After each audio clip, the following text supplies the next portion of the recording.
What is up, one and all? Welcome to a new video, a new thoughts on. Today we're talking about a game that I've delayed talking about for some time now, but now I believe I'm very prepared to talk about it. That game, of course, is Watch Dogs 2, the sequel to probably one of the most controversial and disappointing releases of 2014. If you actually play the game and you look at the game, there's really not much to it, especially if you compare that to the promises Ubisoft laid out beforehand. The problem with it was that it clearly seemed like Ubisoft knew what they should have done with the game via their promises, yet they didn't do it. So it's a big mess of a game, and it really it did not deserve the hype it got up to release. Because of that, I guess when Watch Dogs 2 was announced, there was a lot less hubba. But I'm here to lend a critical view on Watch Dogs 2 in the sense that maybe it's not what you expect it to be because of the first game. Maybe you should give this game a chance. It does things very differently from the first game, and in my opinion, it does it in a much better way. Hope you're ready to hear some of my thoughts on Watch Dogs 2. So let's start with the story. One of the most important things, for me at least, for them to get right in the second game. The story in the first Watch Dogs game had a lot of really good ideas in it, but for the most part, it's basically a big, dumb revenge story in the vein of like a Liam Neeson action film. It takes this very winding, meandering path through the world, through all these characters and different groups, but all the characters that are interesting don't stay around, and the characters that do stay around aren't that interesting. The game also was very super serious, had this very dark, surreal tone that really just didn't jive with the dumb nature of the story. If you're going to do something big, dumb, and fun, well, you might as well make the tone very light, so that that big, dumb fun comes through in an easing way. There's a very definite difference in tone in the second game. The tone is a lot lighter. It's more funny. It's very unserious. I mean, you could see it even in the setting, San Francisco. The place is filled with vibrant colors. There's not a whole lot of, dark areas or anything that ever looks kind of weird. The whole game has this light, upbeat tone surrounding it, which was perfect for what ensued in the game, which was essentially social commentary through some parodies and spoofs of modern day things that we might recognize, like Noodle, which is basically Google but in the Silicon Valley. Characters was another thing they fixed. Your protagonist in this game is literally a walking bagel of charisma. Marcus Holloway, he is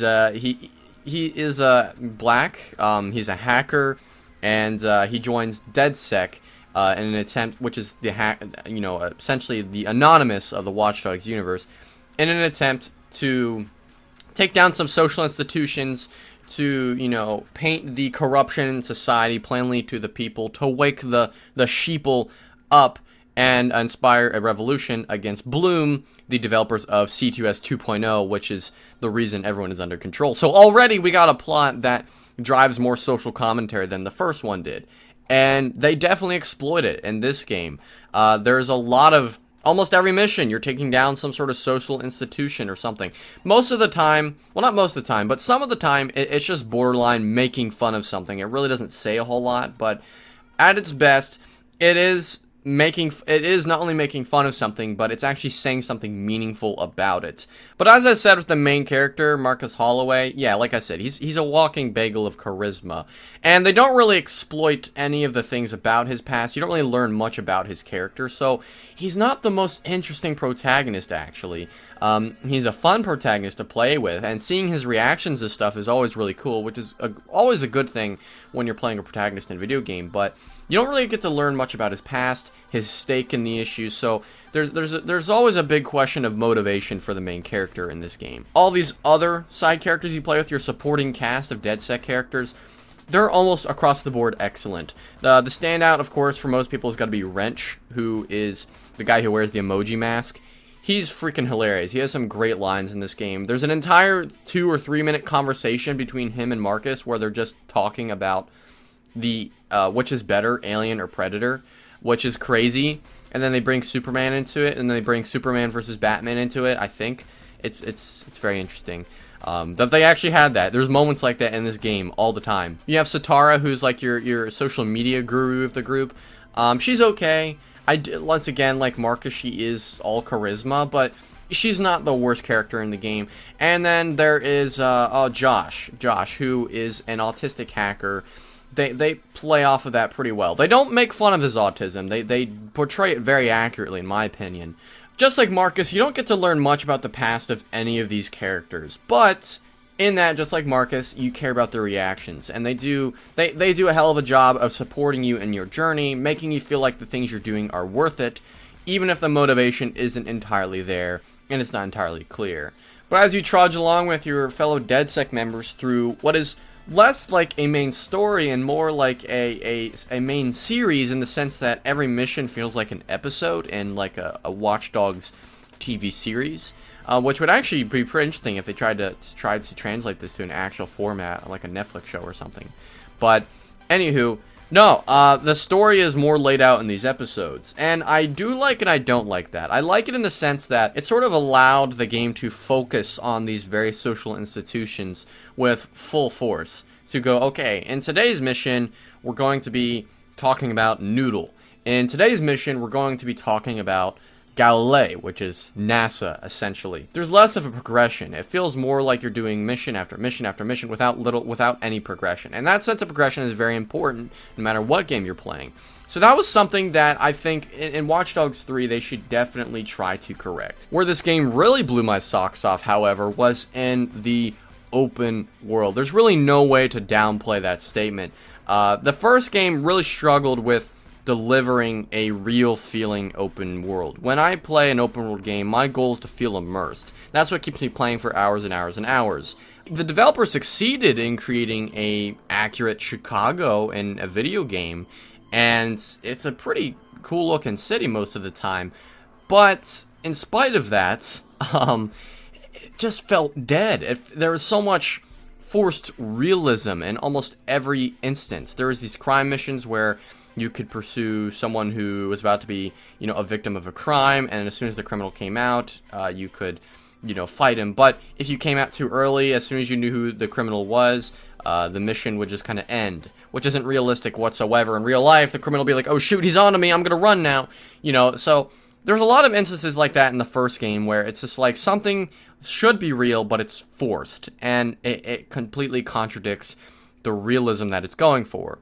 The second game does not have this issue whatsoever, and that's because the game does go to great lengths to make sure that the player has realistic interactions with the world. Interactions that feel meaningful. That comes down to a variety of things. First off, the side content. Something I'm going to hit on later because it's such a big thing in every Ubisoft game, and it's important that the side content is good in these games because that's usually a deterrence for people, and it's what makes some people go, okay, I'll give this game a try. But to say it plainly, the side content in this game has a far less artificial feeling than it did in the first game, and far less artificial feeling compared to most Ubisoft games. Another big thing to hit on about the open world is how you can finally customize individual aspects of your clothing. First game, all you had was outfits. This game, you have shoes, pants, tops, hats, plenty of stuff to mess around with, which is pretty satisfying.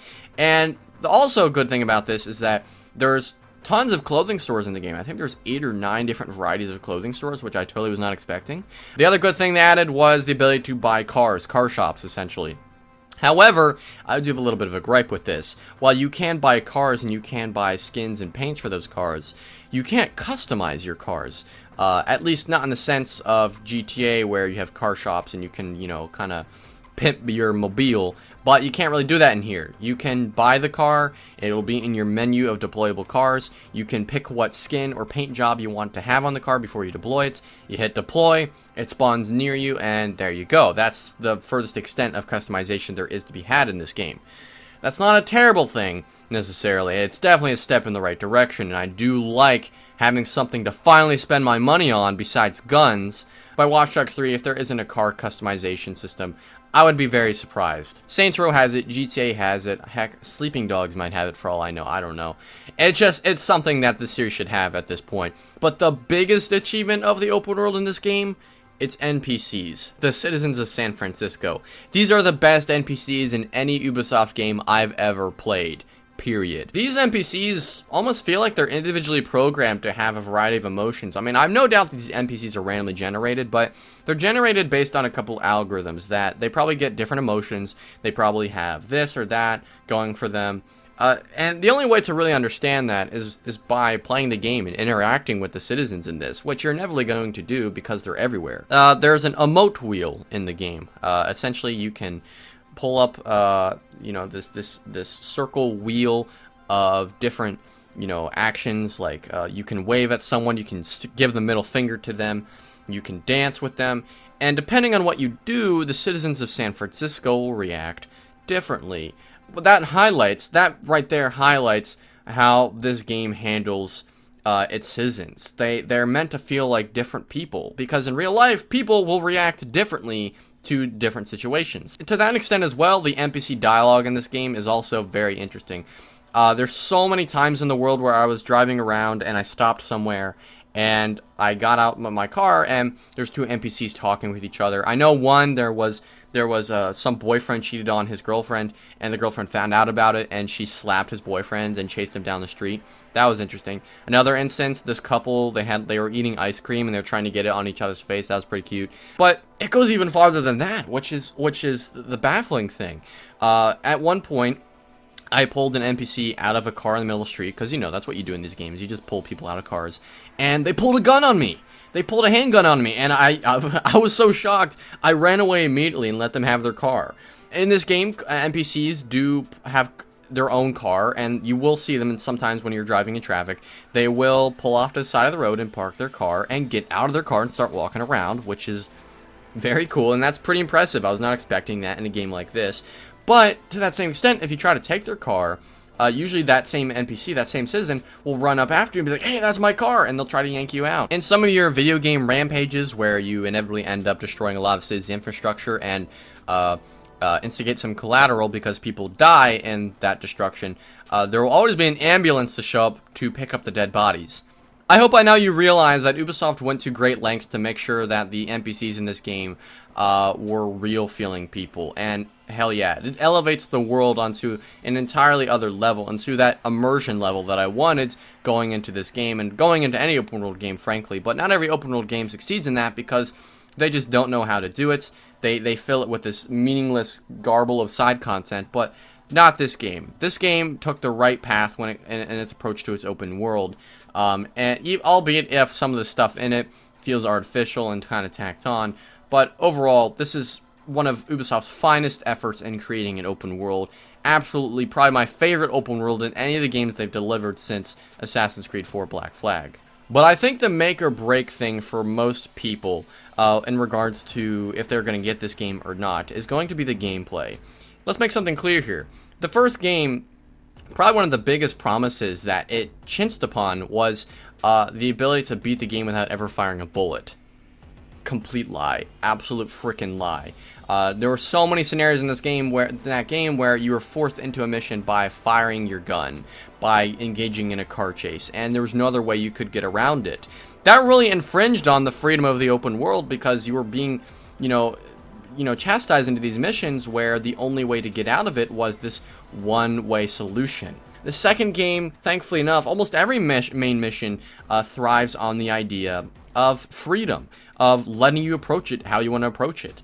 And even more important than that is that you can approach it in a multitude of ways. You don't just have to either stealth your way in or go through shootout. No, because of the massive focus on hacking this time around, giving the player way more tools and upgrades for hacking than they had in the previous game, as well as a few more advancements in stealth, the ability to lethally and non-lethally approach scenarios, which is a big difference from the first game. And of course, having those fun shootouts that you could have in the first game. You can actually approach these scenarios in different ways. And indeed, you can beat this game without ever firing a bullet. At least I'm pretty sure you can.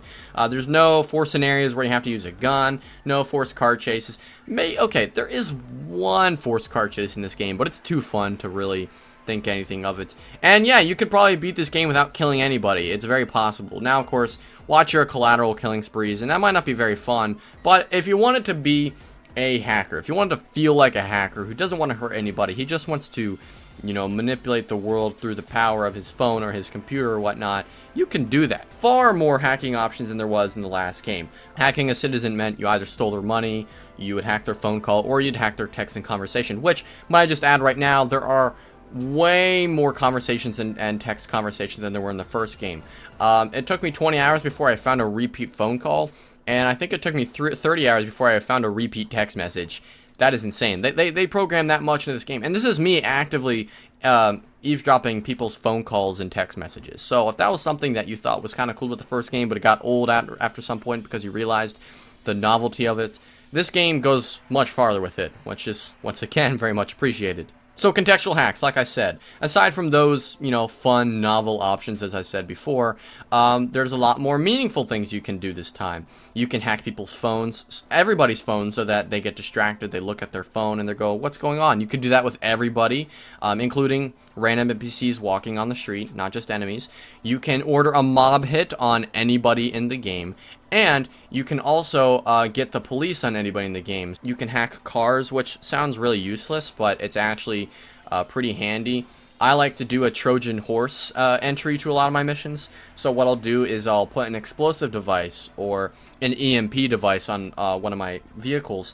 And through hacking, I'll basically drive it into an area, knock out a bunch of enemies at once, run in the chaos and sneak into the area that I want to sneak into. Forklifts in the last game were simply this, you know, these fun novel things that helped you get into an area. You held X down, the forklift would rise, held it down again, the forklift would lower.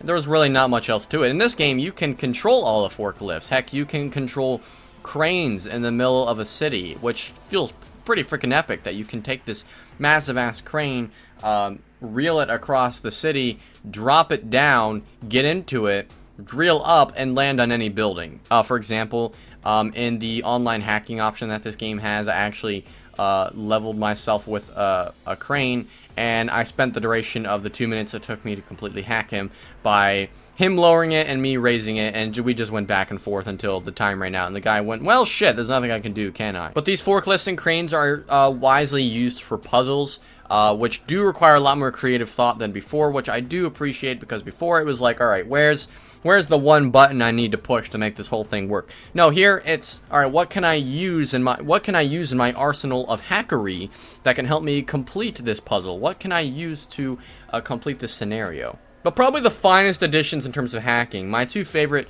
additions to the game, and I said two for a reason, are the drone and the RC car. This is where that promise of never firing a bullet really comes to fruition, because through the drone and the RC car, you can infiltrate an entire area, steal data, and get out without, like I said, ever firing a bullet.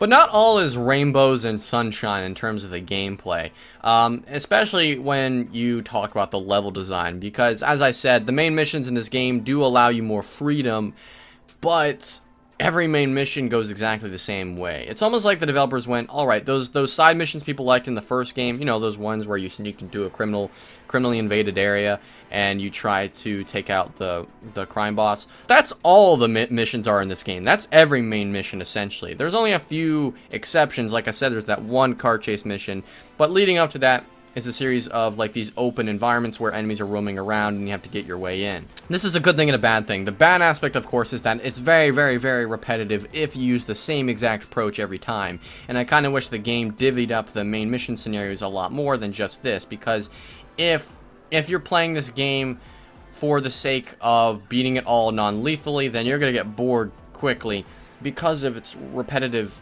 you know, nature, and how basically every main mission is this open environment. It really can detract from the fun if you try to do the same thing all the time. That being said, as the game goes along, you don't have to do the same thing all the time. In fact, if you check out my Watch Dogs 2 playthrough, in the beginning I was like, alright, we're hacking every mission, hacking only. By halfway through, I'm like, you know what? That's kind of boring. Let's do stuff differently. That also highlights another important thing about the game, that there's never really a huge jump in difficulty either. The level of difficulty never spikes at any point. It kind of slowly goes up maybe towards the end, but that's about it. So it never really spikes. The enemy variety in this game never really increases either. Maybe a quarter of the way through the game, you've seen the enemy variety. By the way, they're dogs. There are dogs in this game. there are dogs, there are guard dogs that you have to take out. There are poodles and German shepherds walking through the streets, which I really like. Well, they have owners, of course, walking them, but there's dogs in this game. Once again, it's clear Ubisoft went in the absolute right direction, and not only did they go in the right direction, they went several steps. Heck, they went a mile in the right direction, but they didn't get to their destination. And that's something they really need to focus on come the third game, is they need to take the same route, where they give the player a ton of different ways to approach scenarios. They just need to ramp up that difficulty as the game goes on. They need to allow the player to use that same approach every time, or at least go at the game how they would. Say, I want to do an all-stealthy run. They need to let the player do that, but they need to do it in order of challenging them as the game progresses. Otherwise, it's excellent. This is the game's biggest triumph aside from its open world, which was a huge surprise.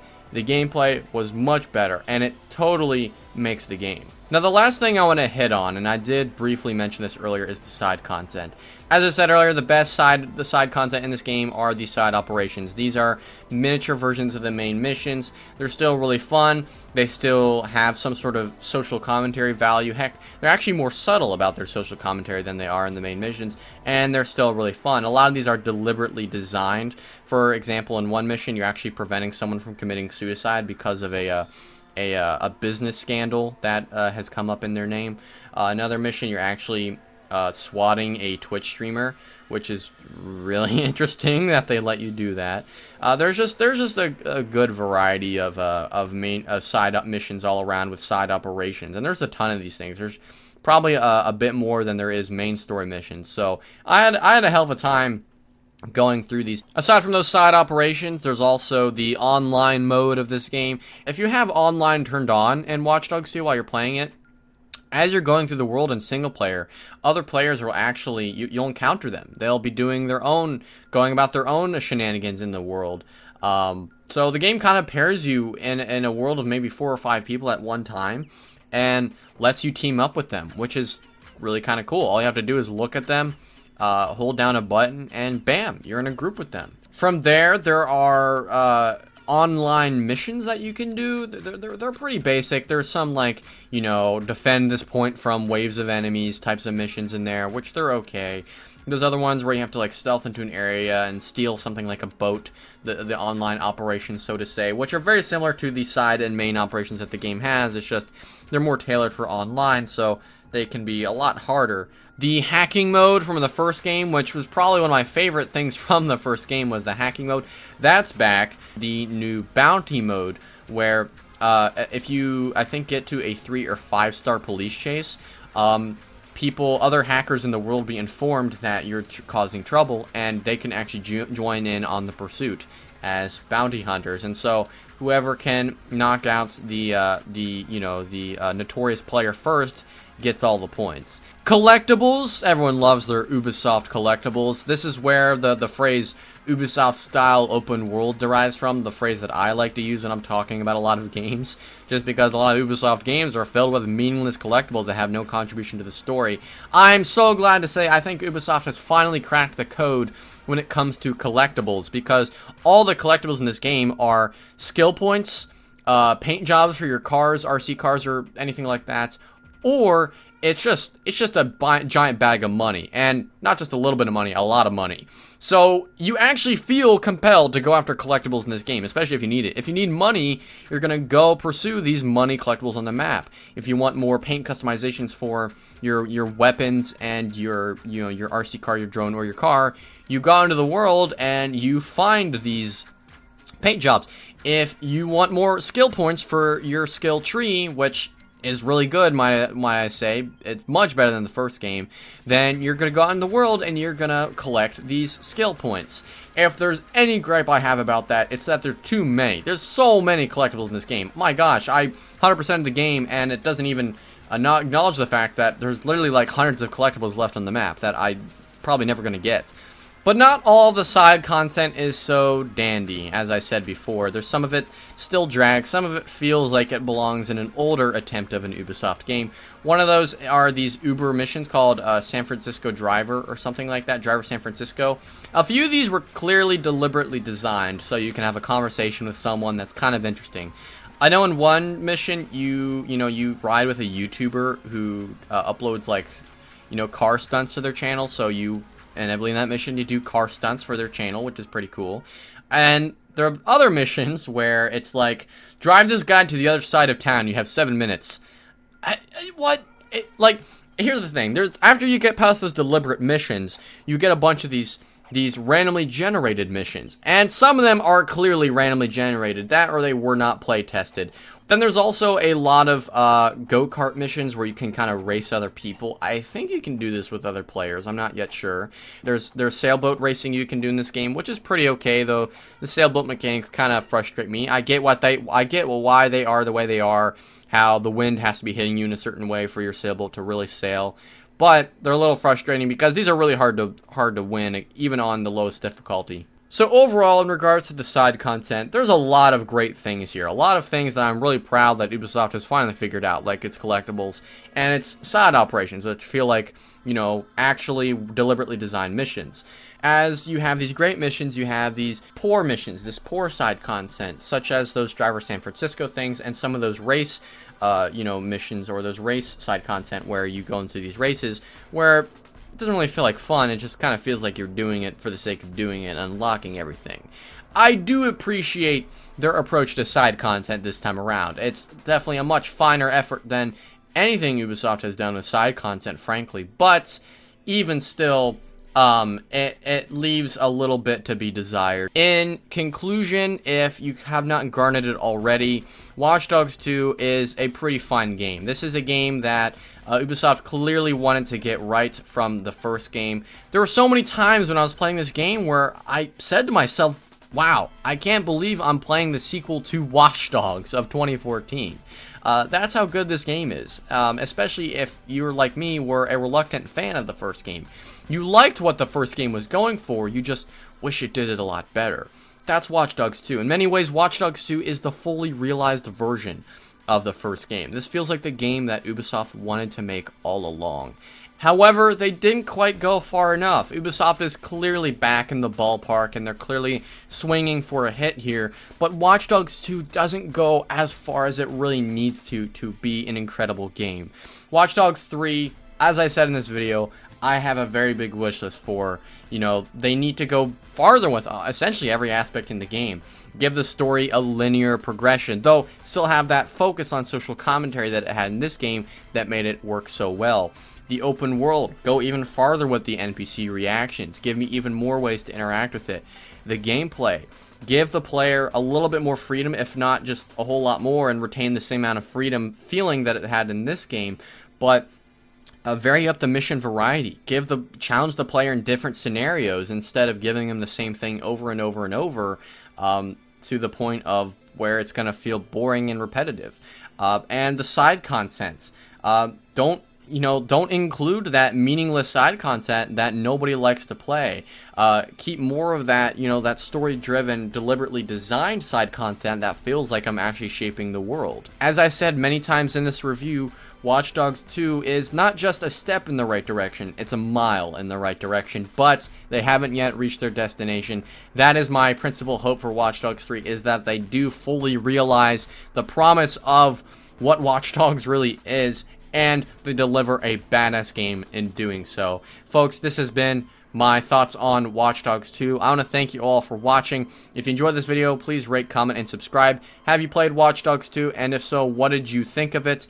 And what did you think of my thoughts on it as well? Let me know in the comments below. That's all I got to say, guys. Stay tuned. Plenty of videos upcoming here on the channel, including some Star Wars Knights of the Old Republic 2 and plenty of funny moments. There might be a Watch Dogs 2 funny moments in the future here, if I'm able as well. So, I want to thank all of you for watching one last time, and I'll be seeing you all later. Peace.